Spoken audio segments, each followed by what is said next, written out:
سر یہ فرمائیے کہ آج کی جدید دنیا میں جمہوریت ہی کو مقبول ترین طرز حکومت تصور کیا جاتا ہے. آپ کے خیال میں جمہوریت اور خلافت میں کوئی فرق ہے؟ اگر کوئی ہے تو وہ کیا ہے؟ جی فرق تو بالکل ہے اور اس پر ہم کلام بھی کرتے ہیں.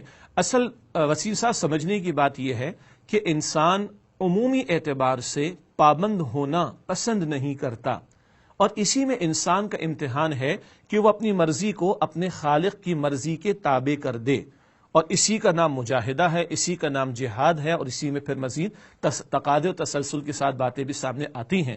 آج انسانیت کا اجتماعی شعور جہاں تک پہنچا ہے تو اس کو ایک جو پریویلنگ کانسیپٹ ہے جمہوریت کا یا ڈیموکریسی کا، وہی زیادہ اپیل کرتا ہے.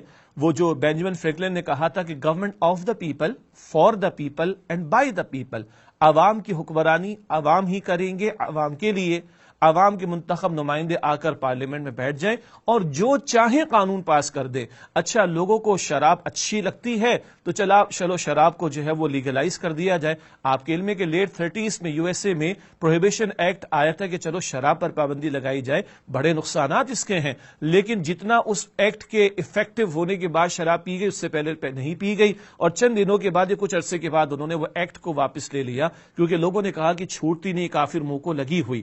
تو جس کو آج ہم ڈیموکریٹک سسٹم کہتے ہیں اس کے میکینزم میں بہت کچھ کلام کیا جا سکتا ہے، بٹ اس کا جو کرکس آف دا میٹر ہے وہ یہ ہے کہ انسانی عقل یہ معیار ہے، اور انسان مل کر کچھ لوگوں کو منتخب کر لیں اور وہ اپنی عقل کے مطابق جو چاہے فیصلے کر لیں، چاہے وہ فیصلہ الہامی شریعت کے خلاف ہی کیوں نہ ہو، اور چاہے برطانیہ میں تالیوں کی گونج میں ممبرز آف پارلیمنٹ ہومو سیکچوالٹی یعنی ہم جنس پرستی کو قانوناً جائز ہی کیوں نہ قرار دے دیں، لاکھ الہامی تعلیم کے خلاف معاملہ چلا جائے، بس میجورٹی جو بات کہی اس کو تسلیم کر لیا جائے گا.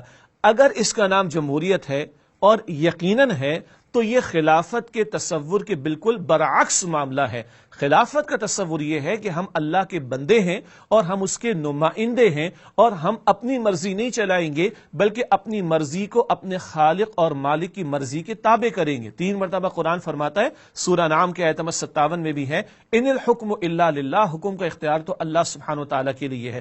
تو یہ دو بالکل پیرالل سسٹم ہیں. یہ ایک ڈیموکریٹک سسٹم ہے جو آج بہت زیادہ معروف ہے، زبان زد عام ہے، جس میں افراد کچھ چناؤ کرتے ہیں منتخب افراد کا، اور وہ جو چاہتے ہیں قانون سازی کر دیتے ہیں، چاہے وہ خالق کائنات کی تعلیم کے خلاف ہی کیوں نہ ہو.